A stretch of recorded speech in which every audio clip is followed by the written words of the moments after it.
Assalamualaikum warahmatullahi wabarakatuh. Perkenalkan, saya Delta Anggela dengan NIM 20112500069 dari Prodi Pendidikan Islam Anak Usia Dini Universitas Islam Negeri Fatmawati Soekarno Bengkulu. Pada video kali ini, saya akan menjelaskan tentang materi yang telah saya pahami selama 1 semester pada mata kuliah Bimbingan dan Konseling Anak Usia Dini dengan dosen pengampu Bunda Deni Febrini SAG MPD. Baik, langsung saja masuk ke materi. Bimbingan merupakan proses yang berkesinambungan, proses membantu individu yang bertujuan agar individu dapat mengarahkan dirinya secara optimal sesuai dengan kemampuannya dan tujuan utamanya agar dapat mengarahkan diri dan menyesuaikan dengan lingkungannya. Sedangkan istilah konseling sering diartikan sebagai penyuluhan. Jadi, dapat kita simpulkan bahwa bimbingan konseling merupakan suatu lembaga yang ada di sekolah yang bertugas untuk membimbing dan melayani konseling, memecahkan permasalahan seperti mengatasi siswa-siswa yang memiliki masalah. Bimbingan konseling juga membantu tercapainya segala aspek-aspek pertumbuhan dan perkembangan pada siswa. Sedangkan bimbingan dan konseling pada anak usia dini dapat diartikan sebagai upaya bantuan yang dilakukan oleh guru atau pendamping terhadap anak usia dini agar anak dapat tumbuh dan berkembang secara optimal serta mampu mengatasi permasalahan-permasalahan yang dihadapinya. Selanjutnya, tentang tujuan bimbingan konseling. Yang pertama, membantu individu untuk mengembangkan diri secara optimal sesuai tahap perkembangan dirinya. Yang kedua, menjadi insan yang berguna dalam kehidupannya. Yang ketiga, memiliki interpretasi. Yang keempat, memiliki berbagai wawasan dan pengetahuan. Dan yang terakhir, memiliki pilihan, penyesuaian, dan keterampilan. Fungsi bimbingan untuk anak usia dini. 1. Fungsi pemahaman. Fungsi pemahaman yaitu usaha bimbingan yang dilakukan oleh guru atau pendamping untuk menghasilkan pemahaman yang menyeluruh tentang aspek-aspek pada anak. 2. Fungsi pencegahan. Fungsi pencegahan yaitu usaha bimbingan yang menghasilkan tercegahnya anak dari berbagai permasalahan yang dapat mengganggu, menghambat, ataupun menimbulkan kesulitan dalam proses perkembangannya. 3. Fungsi perbaikan. Fungsi perbaikan ini diarahkan pada terselesaikannya berbagai hambatan atau kesulitan yang dihadapi anak. 4. Fungsi pemeliharaan dan pengembangan. Fungsi ini merupakan usaha bimbingan yang menghasilkan terpeliharanya dan berkembangnya berbagai potensi dan kondisi positif anak didik dalam rangka perkembangan dirinya secara mantap dan berkelanjutan. Selanjutnya, tentang prinsip-prinsip bimbingan konseling di taman kanak-kanak meliputi 1. Bimbingan merupakan proses yang menyatu dalam semua kegiatan pendidikan. 2.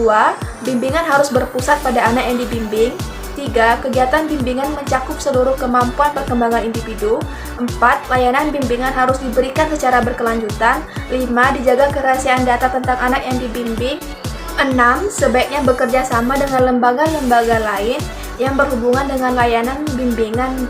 Dan yang ketujuh, hendaknya pandai-pandai menggunakan berbagai pendekatan yang tepat sesuai dengan pribadi anak yang dibimbing.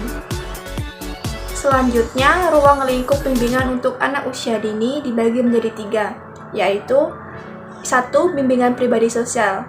Bimbingan pribadi sosial ini dimaksudkan untuk mencapai tujuan dan tugas perkembangan pribadi sosial anak dalam mewujudkan pribadi yang mampu menyesuaikan diri dan bersosialisasi dengan lingkungan yang baik.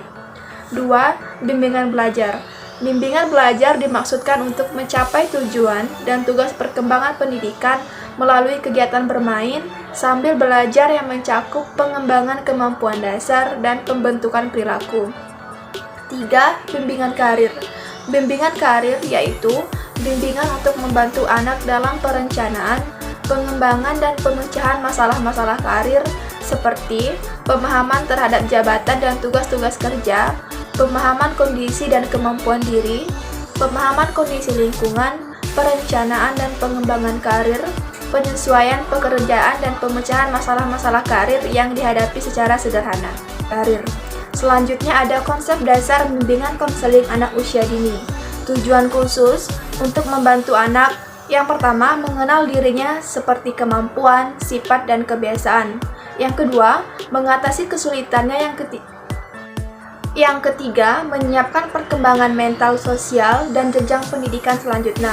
Dan yang keempat, mengembangkan potensinya. Setelah itu, ada tujuan khusus membantu orang tua untuk mengerti, memahami, dan menerima anak sebagai individu, mengatasi gangguan emosi anak, dan kesehatan, memiliki sekolah yang sesuai dengan tahap kemampuan anak. Faktor-faktor yang mempengaruhi permasalahan anak usia dini atau taman kanak-kanak. Beberapa faktor yang mempengaruhi permasalahan pada anak usia dini dapat dikelompokkan dalam dua faktor, yaitu faktor internal dan faktor eksternal. Penyebab permasalahan dari faktor internal dalam diri anak disebabkan karena kelemahan fisik dan karena psikisnya. Penyebab permasalahan anak karena faktor fisik terdiri dari yang pertama, kesehatan berupa kondisi tubuh yang menurun, dan yang kedua, kecacatan pada beberapa organ tubuh yang tidak berfungsi dengan baik, kelainan pada sistem otak, gen atau kimia darah. Penyebab yang ditimbulkan dari faktor psikis dan sosial adalah kecerdasan, ingatan, perasaan, kemampuan, keluarga, sekolah, masyarakat, dan media. Pelayanan bimbingan konseling pada anak usia dini. 1. Layanan pengumpulan data. Layanan pengumpulan data merupakan salah satu komponen dalam program bimbingan yang sekaligus menjadi salah satu layanan bimbingan. 2. Layanan informasi. Layanan ini merupakan layanan yang memungkinkan diberikan baik kepada peserta didik dan orang tua agar dapat menerima dan memahami berbagai informasi. 3. Layanan konseling perorangan dan kelompok. Layanan ini dapat bersifat pribadi maupun kelompok. 4. Layanan penempatan dan penyaluran.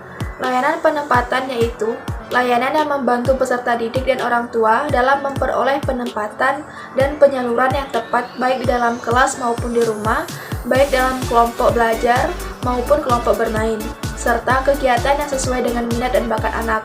5. Layanan tindak lanjut. Layanan ini merupakan layanan yang diberikan kepada anak didik berdasarkan hasil evaluasi yang dilakukan oleh guru. Pelayanan bimbingan dan konseling sejak usia dini secara khusus bertujuan untuk membantu siswa agar dapat memenuhi tugas-tugas perkembangan yang meliputi aspek pribadi, sosial, pendidikan, dan karir sesuai dengan tuntutan lingkungan. Dalam aspek perkembangan pribadi sosial, layanan bimbingan membantu siswa agar 1. Memiliki pemahaman diri, 2. Mengembangkan kemampuan positif, 3. Membuat pilihan kegiatan yang sehat, 4. Mampu menghargai orang lain, 5. Memiliki rasa tanggung jawab, 6. Mengembangkan keterampilan hubungan antar pribadi, 7. Dapat membuat keputusan secara baik. Sedangkan dalam aspek perkembangan pendidikan, layanan bimbingan membantu siswa agar 1. Melaksanakan cara-cara yang benar, 2. Menciptakan tujuan dan rencana pendidikan, 3. Mencapai prestasi belajar secara optimal sesuai bakat dan kemampuannya, 4. Serta memiliki keterampilan untuk menghadapi ujian. Asas-asas bimbingan konseling. 1. Asas kerahasiaan, 2. Asas kesukarelaan, 3. Asas keterbukaan, 4. Asas kekinian, 5. Asas kedinamisan, 6. Asas keterpaduan, 7. Asas kenormatifan, 8. Asas keahlian, 9. Asas alih tangan, dan yang ke-10 asas Tutwuri Handayani. Selanjutnya ada respon guru TK dalam menghadap anak TK yang bermasalah. 1. Menghadapi emosi-emosi negatif anak, dan saat emosi negatif anak muncul, sebaiknya guru menciptakan hubungan yang akrab. 2. Sabar menghadapi anak yang sedih, marah atau ketakutan, dan tidak menjadi marah jika menghadapi emosi anak. 3. Sadar dan menghargai emosi-emosinya sendiri. 4. Melihat emosi negatif sebagai arena yang penting dalam mengasuh anak. 5. Peka terhadap keadaan emosi anak, walaupun ungkapan emosinya tidak terlalu kelihatan. 6. Tidak bingung atau cemas menghadapi ungkapan-ungkapan emosional anak. 7. Tidak menanggapi lucu atau meremehkan perasaan negatif anak. 8. Tidak memerintahkan apa yang harus dirasakan oleh anak. 9. Tidak merasa bahwa guru harus membereskan semua masalah bagi anak. 10. Menggunakan saat-saat emosional sebagai saat untuk mendengarkan anak, berempati dengan kata-kata yang menyejukkan, menolong anak memberi nama emosi yang sedang dirasakan, menentukan batas-batas dan mengajarkan ungkapan emosi yang dapat diterima, dan mengajarkan anak untuk terampil dalam menyelesaikan masalah.